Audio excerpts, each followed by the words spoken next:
Good morning. This is Spirit Journey, and it's Tuesday morning, about 6:45 a.m. I want to talk about I think it's a serious enough problem or situation that I want to advise people of the Black community and those people who identify with the Black community. So whether you're from the Carolinas, Georgia, New York City, or even the Caribbean, like Jamaica, Puerto Rico, Haiti, or even Sub-Saharan Africa. This video is meant for that demographics. I want to share something with you all about something that I saw and something that I perceived. Now there's an organization that teaches remote viewing. Now I mentioned something like this in a recent live stream video I did. And with this, I want to really go deeper with it. Now, I've been watching over YouTube this program. I'm interested in learning about remote viewing as a means of really understanding, trying to crack open that shell of finding out what is, if you go through something as a child and you have repressed memories, and it's always thinking of it as a tool to self-exploration, learning about my ancestors, things like that. That's what my interest was with this. But you have some people might use these skills, and it's for what they call intelligence gathering when it comes to the government, or those people who have contracts with the government and get information for the government and gives them what they call the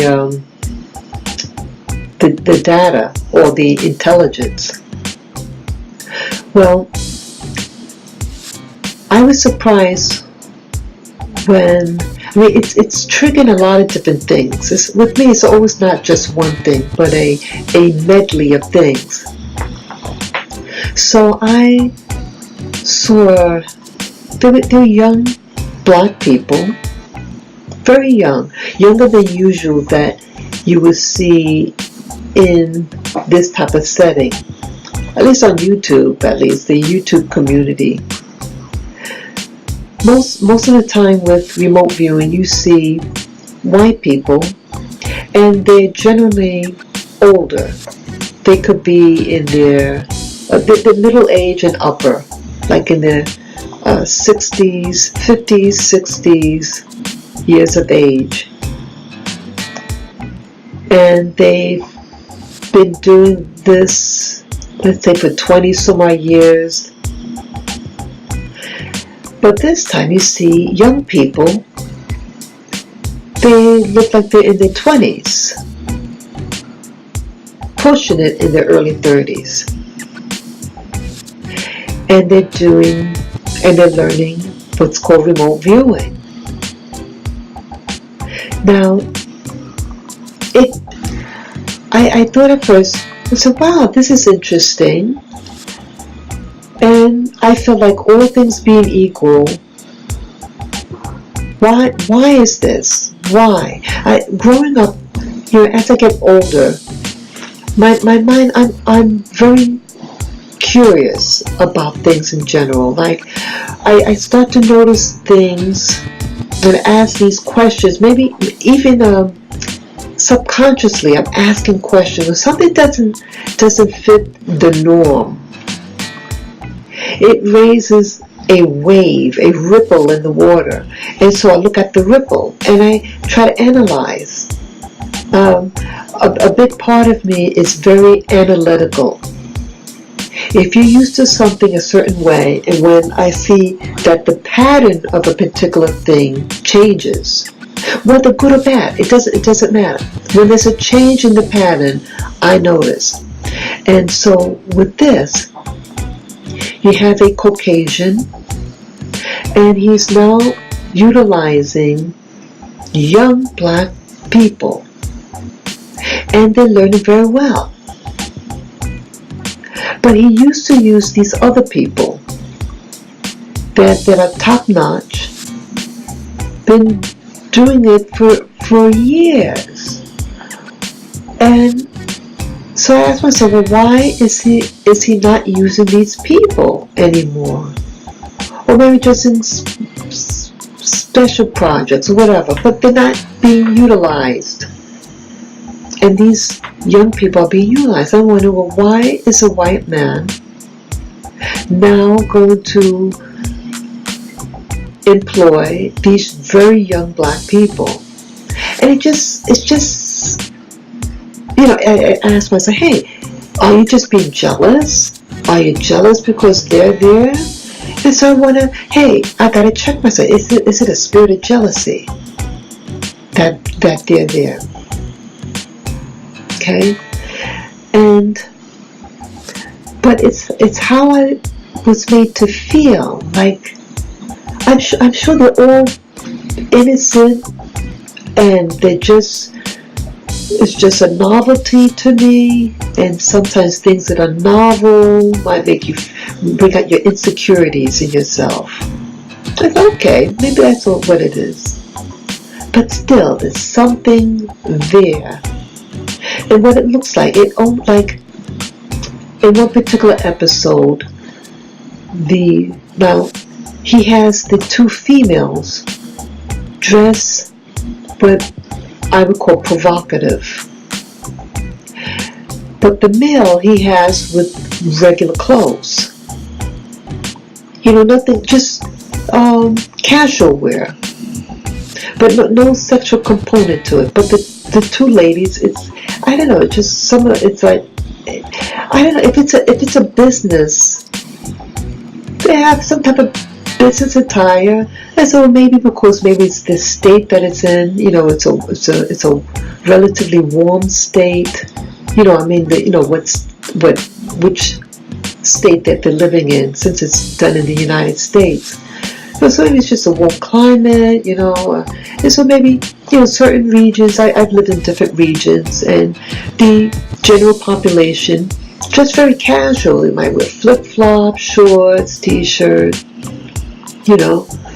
but this one, it just going beyond just wearing flip-flops, shorts, and a t-shirt. It just, to me, just something, I don't know, part of me is old school, yes, that any type of business or office, you dress conservative, you don't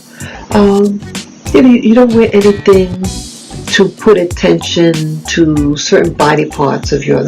That's how I was raised in the business world. And so I'm wondering, okay, if this is a business that they're working in, why are they wearing the type of clothes they're wearing? And it was getting more and more revealing.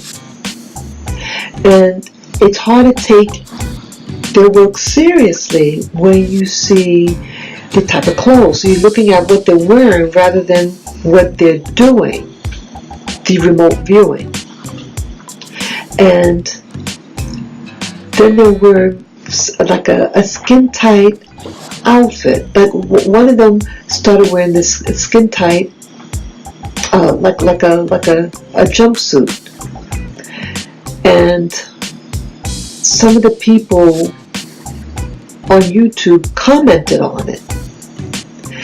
And I noticed it too. And there are other props that this person had to wear. And it's like, wait a minute, what is going on? It started to look in my opinion, kinky. Okay, this is an institution that had, I think, government contracts. So it's a type of conservatism attached to it, in my opinion. But now you see this, it look weird. And I've never seen the older people use these particular props or outfits, and they get very good work. I mean, they do very professional work. But because they're ladies, females, who are doing this, so for me, it had a sexual component to it. Okay, that it's to get people's attention. It made me feel that it's to get attention, to get people to watch, and so you sexualize the ladies. Well, this one particular lady. But, people did notice, and they wrote their comments, what they felt about it. And it's like, I was afraid to say something about it, but I have to be honest, I felt the same way with some of the commenters on this YouTube video.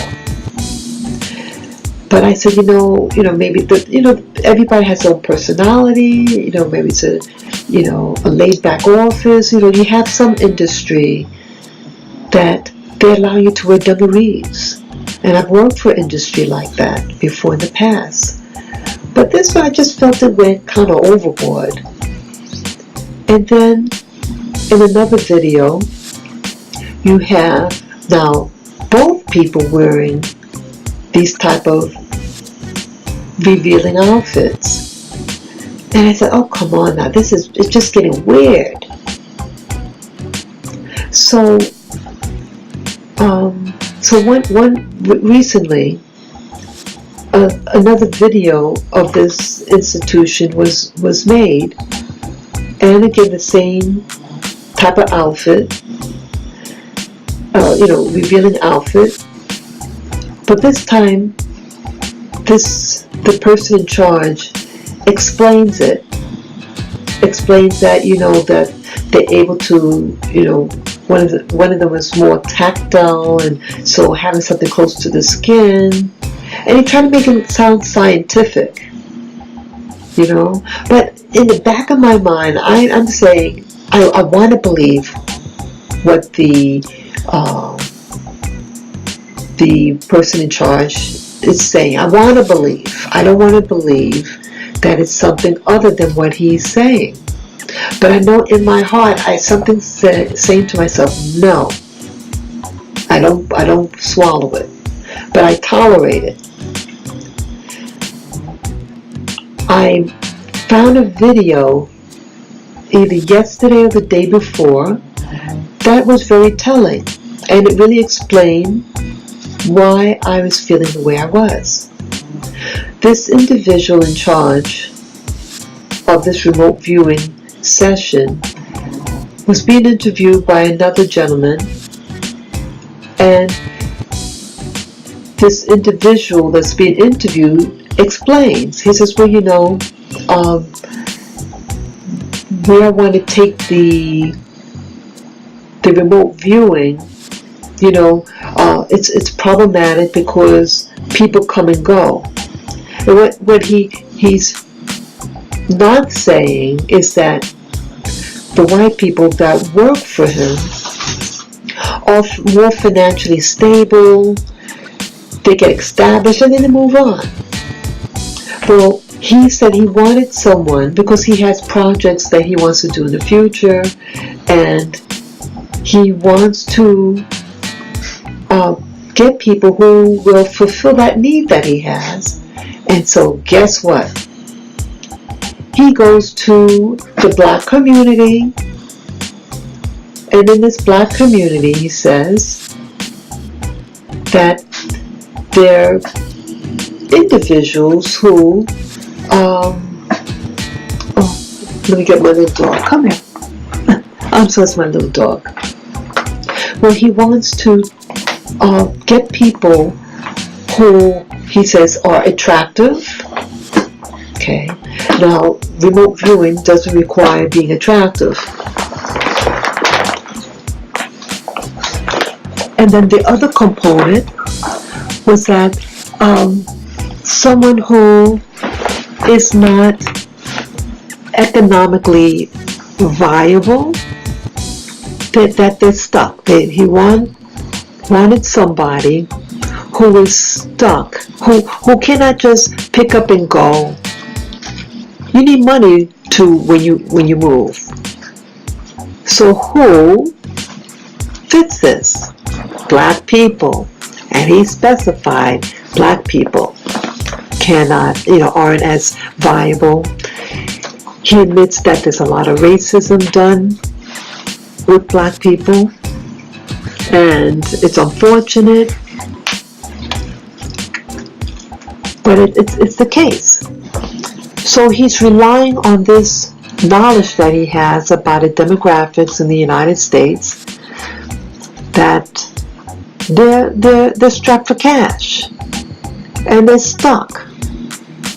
So I don't know exactly where this individual went, but it was a place where they have black women who go to get modeling opportunities and acting. So these are people who like being in front of the camera, who are considered attractive, and who he can train. Now, I heard about with remote viewing that the best candidate for remote viewing is not young people. It is menopausal women. They are the highest and most best skilled remote viewers. If you're going to learn it, that is the best demographics to even teach remote viewing. For whatever reason, this is the case. They believe it's something with the estrogen or something. And then the next in line are homosexual men. And then the next are women, non-menopausal women. And the last are other, so that's males. So initially, this person who was learning the remote viewing, were older white men. But again, I don't know what their orientation was. But still, the top on the line are women in their 50s. But this person who's teaching and who's scouting is not scouting the people who will be the best able to learn the skill, but choosing younger people who are considered attractive, like being in front of the camera, and are stuck financially. So he goes to some facility, some place where these people congregate.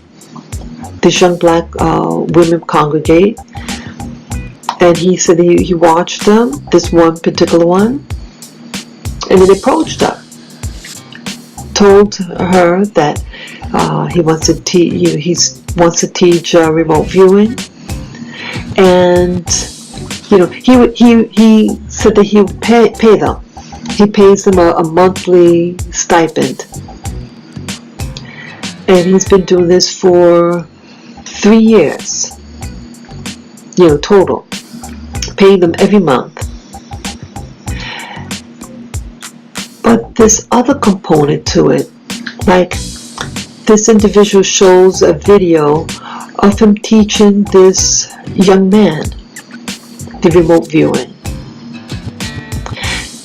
And then just yesterday, I found that yesterday, he talked about that he has a son.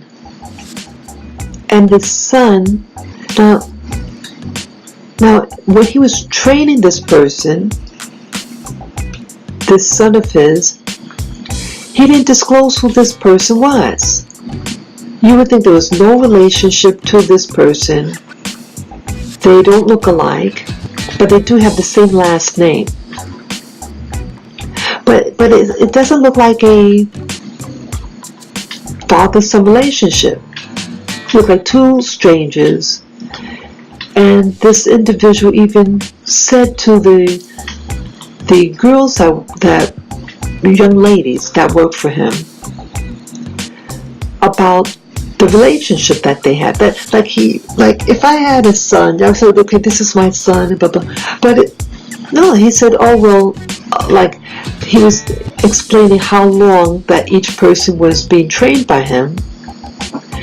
And then he just says, with regard to the person that turns out to be, as he said, his son, that, oh, well, he was with me for a while. Well, if someone's your son, this person, I would assume that you raised him, you live in the same household or something.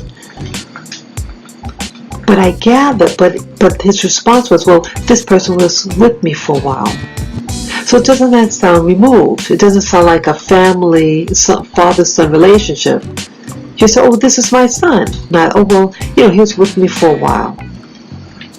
So I'm wondering, is this his biological son?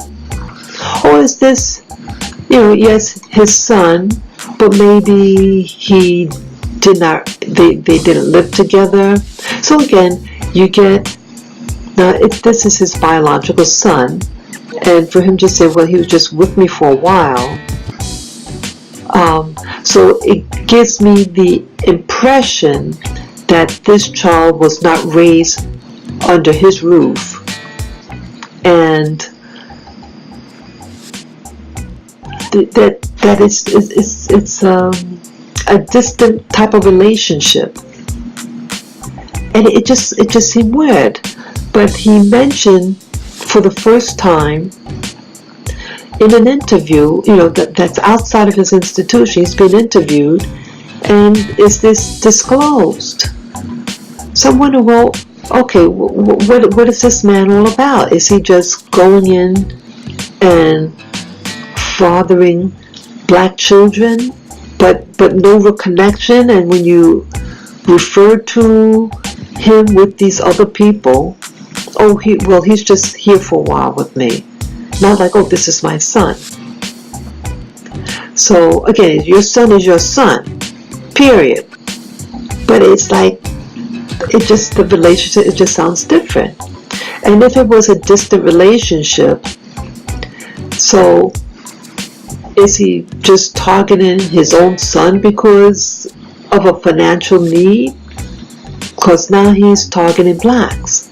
So whether it be his biological son or the other women, the black women, this relationship, but they all seem like the same thing, the same behavior, the same type of, I don't know. It's just not sitting right. So I think when the owner of this institution had shared that he was at least honest. He said he targeted this demographics because he knew they couldn't do anything. And that's what bothered me. And that's what I picked up. It was very telling. When he said it, my mouth kind of dropped. Because all my instincts were telling me, even to someone who allegedly is his son, it's the same type of a surface relationship. And then there was another component to it, the cattiness and the jealousy that seemed to exist when the two women were together. And the owner of the organization, and that someone had the owner had given one of the people something, and then the other one responds in a really, jealousy or envious way. How come that person gets? And I was shocked because it's supposed to be a professional, a professional setting, and this component to it. And this happened more than once on camera. I was kind of embarrassed for the other person. But it reminded me of something from way back. There was a situation that I was in, and this is going back many, many years. Okay, I was in my teens, or at least 19 or 20,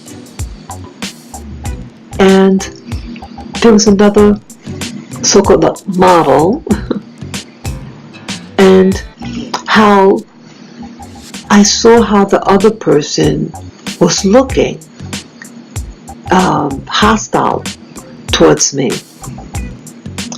And it's at that same competitiveness that it's when you get two people who are under a white man, and when you have black women under it seemed like a component to it that and I don't want to say so much sexual, but it had that something more personal. That anyone could be have conflict. You're the new kid on the block, so to speak. You feel threatened, and I think that's simply what it was. The other person felt threatened about their position. But that's what I'm noticing when it comes to our community, blacks, that we're all afraid for our position. And anyone would be, no matter what anybody's race is, if you feel someone is at the same level and that attention or favor. But it seems to be very strong when it's a black component to it. And then I think about that saying, that was a photographer from way back. And I started meeting other people coincidentally.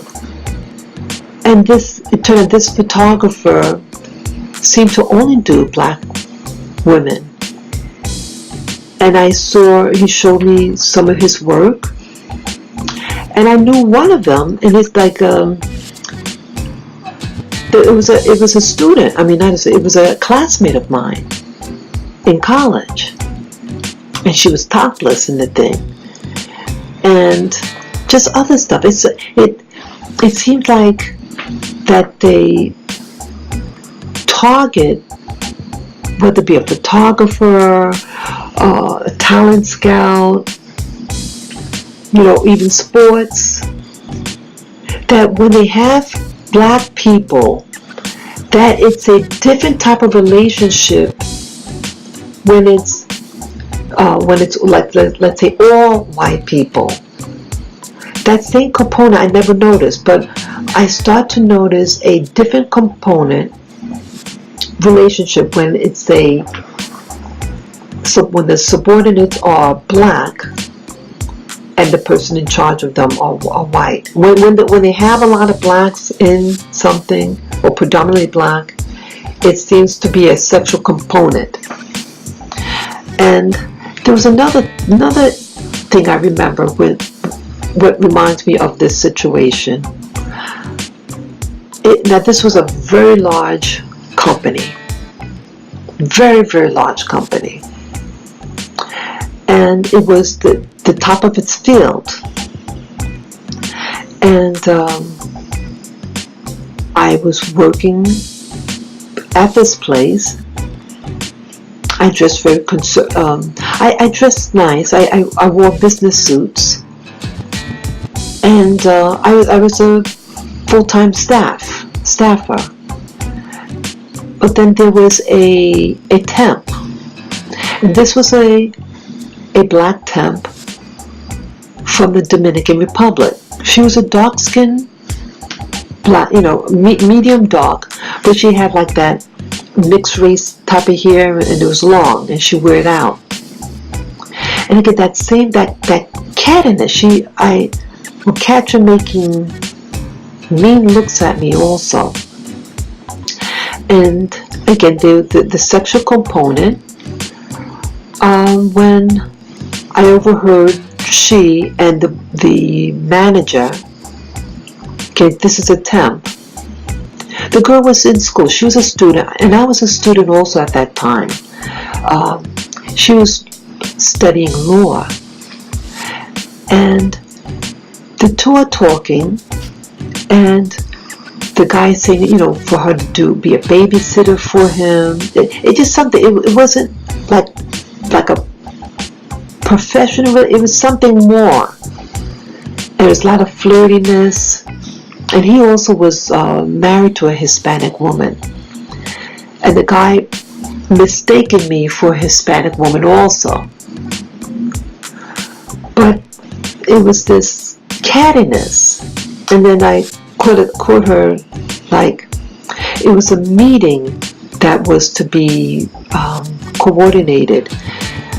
And the girl had asked him, she didn't want me to be at this particular meeting, and she wanted to be there instead, and she wanted me to stay behind in the office. And again, this is a temp, and this is what she did. And it's like, wow. And so that sexual component there, that to manipulate something so they get, and so that I don't get. But again, I'm an employee, and this was a temp. And again, even she had her sister come visit, and again the candidate, the mean looks, and here she was just a visitor of the girl, just visiting. And so I mentioned this because it is something attached. It seems like when white men have decide to employ us, or even in a temp situation, that is something deeper involved, and it's this attention that causes a competition or an aggressiveness to be initiated with the women involved. And so I think this is something we have to be careful about. Come here.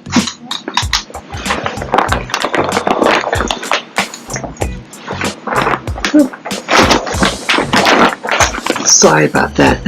My little dog was wanting to climb up. But yeah, it's something that I'm concerned about. I'm concerned about our safety. And there was another component, like, I guess, I think about remember a couple of years ago, this basketball owner, Donald Sterling. And even though, like, again, he too targeted black people, in this case black men. And he's on a video saying, get the poorest, that's the thing that stood out, the poorest, the severest of that community, that black community, and recruit them to be basketball players because they develop an edge that he likes. Okay, so he too is exploiting the social climate of the black community. And so is this other person that's teaching remote viewing. again, the boldness of them to say this. And so he's talking in this group and relying on that edge and the pitting against each other. And I'm sad about this, because it shows that we're not in control over our destiny. We're still allowing white people to direct our paths. And the white counterpart that learned this remote viewing, leave him. And that was the other thing that I noticed, that in another video, there was a white woman that was teaching the same skill, and that she used to work for this particular individual, and that she felt that she had to leave because she didn't like the direction where the company was going. And so she leaves. I don't know how long ago she left, but I think it was quite a while ago. But it just had me thinking. See, again, I saw that video some time ago, a couple of months back. And then just, was it 2 days ago, that I see this interview being done, and he's being upfront. He's talking to another white fellow and saying, hey, I know this demographics, there's a lot of racism against black people, blah, blah, blah. Yes, what he said is true. But it's an exploitation. I felt it. And it reminded me of those reminiscence of how you have hungry blacks, hunger. A hunger that, I'm not talking about food, but a hunger because of the economic situation in our community. So whether you're English-speaking black, a Spanish-speaking black person, we're being targeted. We're being targeted.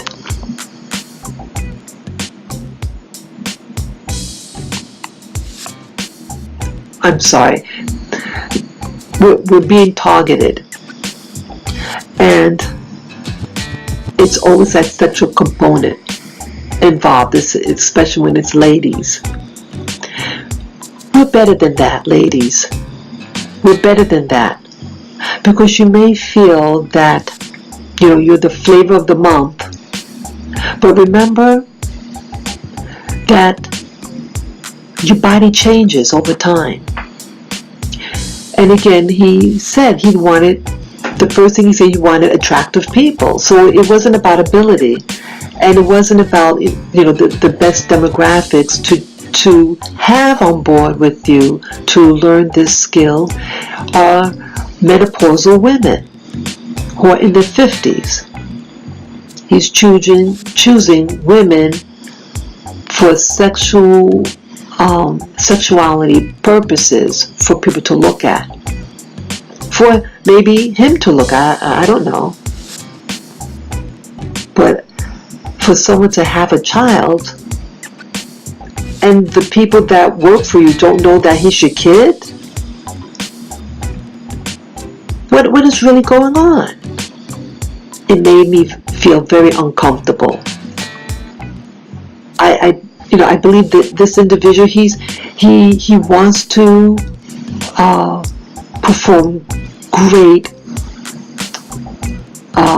remote viewers, but at what cost? And again, he's using positive terminology when referring to these black individuals, but it's just something that doesn't sit right with me, and I'm concerned. So I do this video to be careful about people who come into your community, especially when they're white men, because of historical reasons. You are being exploited. And I'm wondering how, as a group, we could fight this. fight people who come in our communities, who give us their crumbs. Again, this man is not going to give them enough money so that they can move on. Okay, that's the ticket. That is the essence of what I'm saying. Yes, they're being paid, but they're not getting paid enough so that they can go out and venture. See, someone who means well in their community is someone that's going to do something for you, for your development.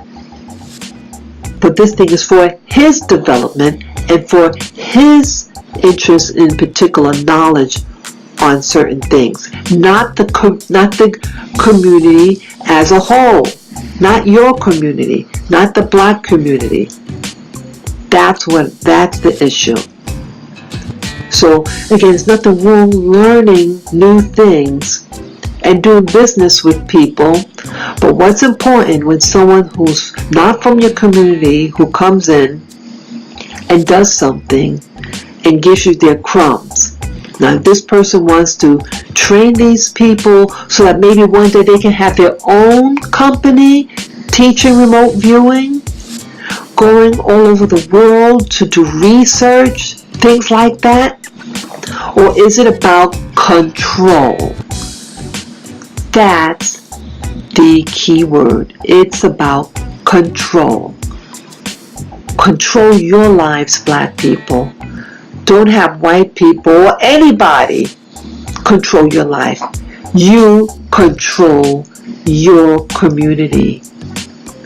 Stop being the plantation hand and stop being the owner of the plantation to stop the sexualization of us as a group and people taking from our community, taking the skills, the value. See, we're valuable. We're diamonds in the rough, but we're not wearing our own diamonds. Other people wear our diamonds. We don't benefit from the jewels we really are. Start knowing that you are the jewel of your community. You are the jewel of the world. Tap into your own greatness. Study them to learn skills so you are the master of your community. So I hope you enjoyed this video. And again, I'm not trying to, I give this video not to slam dunk any person who is getting a job and payment and is not being exploited. If you don't feel exploited, then it doesn't apply to you. But for those people who it does, take it to heart and just know what you're getting into, so you don't say, oh, I feel used, or he exploited me, or she exploited me. So I hope you enjoyed this video. Share it to other people of the black community, or whether you're a Hispanic, a black of Hispanic origin or West Indian origin. Pass it on and stop being a plaything. Take care, guys. Bye-bye.